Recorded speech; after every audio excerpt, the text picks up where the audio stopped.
दोस्तों आज की इस वीडियो में हम बात करने वाले हैं भारत के एक ऐसे राजा के बारे में जिन्होंने मुगलों के हालात खराब कर रखे थे। एक ऐसे योद्धा के बारे में जिनका सिर्फ नाम लेने से ही अकबर के रोंगटे खड़े हो जाते थे। और जब लगभग सारे भारत के राजा मुगलों के अधीन हो चुके थे तब एकमेव ऐसे राजा थे जो मुगलों के खिलाफ खड़े थे। जी हाँ दोस्तों, हम बात कर रहे हैं भारत के महाबली महावीर वीर शिरोमणि महाराणा प्रताप सिंह के बारे में। तो दोस्तों वीडियो में आगे बढ़ने से पहले अगर आपने चैनल को सब्सक्राइब नहीं किया है तो जल्दी से जल्दी चैनल को सब्सक्राइब करके वीडियो को लाइक जरूर कर देना। और आपसे निवेदन है कि यह वीडियो भारत के उस महान व्यक्ति पर जिन्होंने हमारे लिए अपना जीवन व्यतीत कर दिया, तो उनके लिए इस वीडियो को पूरा जरूर देखना। तो दिन था 9 मई 1540 का, जब कुंभलगढ़ में मेवाड़ के राजा राणा उदय सिंह के घर महाराणा प्रताप ने जन्म लिया। राणा उदय सिंह की कुल 20 पत्नियां थी, जिनमें से सबसे बड़ी पत्नी रानी जयवंताबाई के पुत्र थे महाराणा प्रताप। रानी जयवंताबाई महाराणा प्रताप की एक मां होने के साथ साथ एक अच्छी गुरु और मार्गदर्शक भी थी। उन्होंने बचपन से ही महाराणा प्रताप को अच्छे संस्कार अच्छे विचारों से पालन पोषण किया। महाराणा प्रताप को बचपन से ही तलवारबाजी शिकार घोड़सवारी जैसे शौक पसंद थे और उनकी विचार शैली निर्णय क्षमता इतनी अच्छी थी कि दरबार में किसी भी बड़े निर्णय पर महाराणा प्रताप की सलाह जरूर ली जाती थी। और कहीं ना कहीं मेवाड़ की प्रजा को भी लगता था कि जब महाराणा बड़े होंगे तो वो ही मेवाड़ के राजा बनेंगे।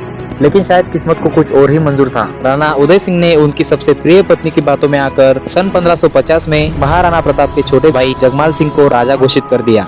राणा उदय सिंह के इस निर्णय से सारी प्रजा नाराज थी, लेकिन राणा उदय सिंह के इस निर्णय के आगे किसी की ना चली। जगमाल सिंह में राजा का एक भी गुण नहीं था। जैसे तैसे करके मेवाड़ को जगमाल सिंह संभाल रहा था, जिससे प्रजा भी काफी दुखी थी। और कुछ सालों बाद 1572 में जब राणा उदय सिंह की किसी बीमारी के चलते मृत्यु हो गई, तब सभी मंत्री और प्रजा ने मिलकर जगमाल सिंह को राजा के पद से हटाकर महाराणा प्रताप का राज्याभिषेक करवा दिया। और फिर इसके बाद शुरू होती है मेवाड़ की एक अलग कहानी। महाराणा प्रताप ने सिंहासन पर बैठने के बाद कुछ ही दिनों में मेवाड़ के हालात सुधार डाले, लेकिन जगमाल सिंह मेवाड़ से बदला लेने के लिए मेवाड़ में रहकर ही उसके खिलाफ साजिश करने लगा। एक तरफ जगमाल सिंह मौके की तलाश में था, वही दूसरी तरफ भारत में मुगल साम्राज्य का विस्तार बड़ी तेजी से फैल रहा था। और जब मुगल साम्राज्य के तख्त पर बादशाह अकबर बैठा था, तब उनके एक अंतर्राष्ट्रीय व्यापार का रास्ता मेवाड़ से होकर गुजरता था। और मेवाड़ मुगलशाही का हिस्सा न होने के कारण व्यापार में दिक्कतें आ रही थी। फिर अकबर ने सोचा क्यों न मेवाड़ को मुगलशाही का हिस्सा बना लिया जाए। और अकबर ने महाराणा प्रताप के पास प्रस्ताव पर प्रस्ताव भेजने शुरू किए, लेकिन महाराणा प्रताप ने उनका प्रस्ताव ठुकरा दिया। उसके बाद अकबर ने उसके कुछ खास मंत्रियों को और मेवाड़ के आसपास के राजाओं को भेजकर महाराणा प्रताप पर दबाव डालने का प्रयास किया, लेकिन महाराणा प्रताप ने हर बार मना कर दिया।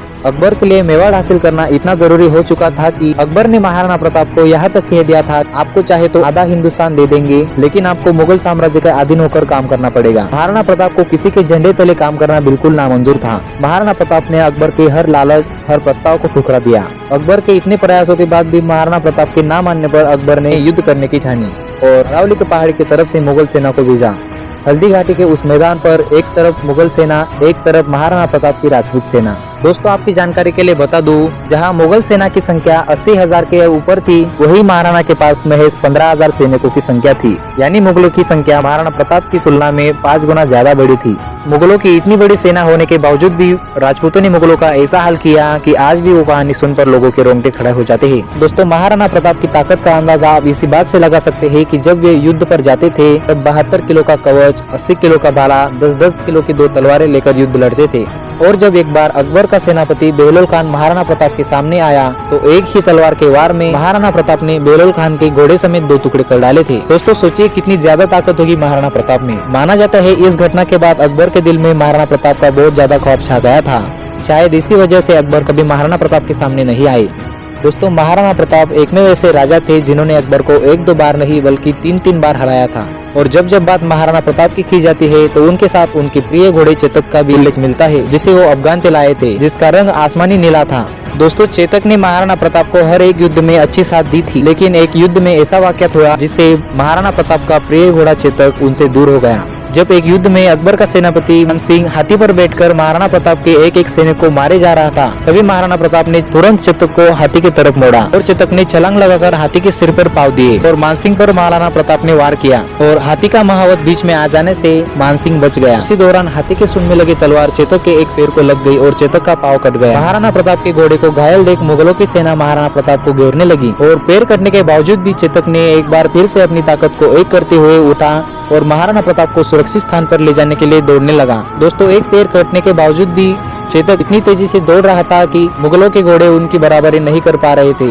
और लगभग 5 किलोमीटर तक दौड़ने के बाद आगे एक 22 फीट नाला आने की वजह से चेतक ने पूरी जी जान लगाकर छलांग लगा दी और मरने से पहले महाराणा प्रताप को एक सुरक्षित स्थान पर पहुंचाया, जहां पर चेतक का एक मंदिर भी बना हुआ है। दोस्तों, हल्दी घाटी का युद्ध इतना भयानक हुआ था कि 500 साल बीत जाने के बाद भी आज वहां पर भाले और तलवारें मिलती है। हल्दी घाटी के युद्ध में महाराणा प्रताप की सेना का बड़ा नुकसान होने की वजह से महाराणा प्रताप जंगलों में रहने लगे थे और जंगल में रहकर कुछ ही दिनों में आदिवासियों की नई सेना बना लेते थे। अकबर मेवाड़ को हासिल करने के लिए हर बार प्रयास करता रहा, लेकिन महाराणा प्रताप ने अकबर को मेवाड़ में घुसने तक नहीं दिया और अंत में अकबर समझ गया कि महाराणा से मुकाबला करना उनके बस की बात नहीं और अकबर ने मेवाड़ को हासिल करने का सपना छोड़ दिया और इसी का फायदा उठाते हुए महाराणा प्रताप ने फिर से अपनी प्रजा को मजबूत बना लिया। दोस्तों, ये थी भारत के एक महान पुरुष की कहानी। तो वीडियो अच्छी लगी हो तो वीडियो को लाइक करके चैनल को सब्सक्राइब जरूर कर देना, जिससे हमें मोटिवेशन मिलता है। तब तक के लिए जय हिंद, जय भारत।